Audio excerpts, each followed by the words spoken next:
En Côte d'Ivoire, malheureusement, l'administration qui devait être au service du peuple enregistre d'énormes faiblesses.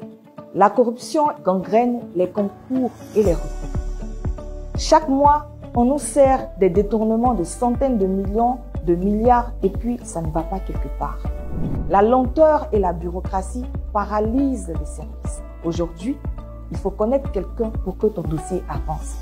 On note également une disparité criarde dans la répartition des agents sur tout le territoire. Par exemple, à Abidjan et dans certaines grandes villes, certains agents se tournent les pouces, tandis que dans d'autres villes, ces agents-là coulent sous le poids des responsabilités parce qu'en nombre insuffisant. L'accès aux médias publics est restreint à une catégorie d'autorisés. À longueur de journée, certains médias diffusent uniquement sur les médias sous le haut patronage, sous le haut parrainage, sans toucher les vraies réalités du pays. Ils nous servent la facilité par leurs émissions qui devraient pourtant objectivement nous informer et nous éduquer. Notre diplomatie est caractérisée par une dépendance néocoloniale dans une CEDEAO fragilisée et une intégration régionale inachevée. Docteur Simone Hervé Gbagbo dit que la Côte d'Ivoire mérite mieux.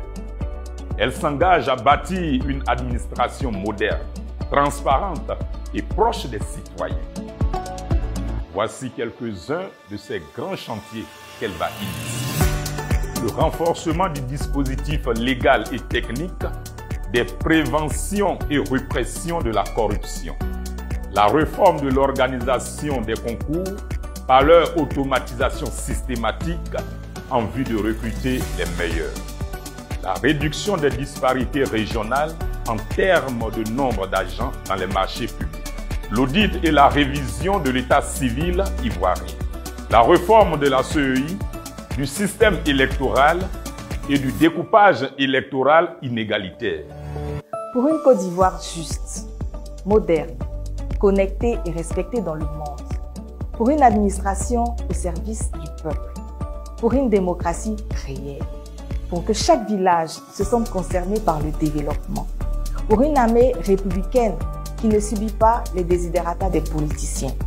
Pour une diplomatie et une communication souveraine et non agressive de ses voisins. Sortons tous et allons voter massivement le 25 octobre 2025. Moi, j'ai choisi le Dr Simone Hervé Gbagbo.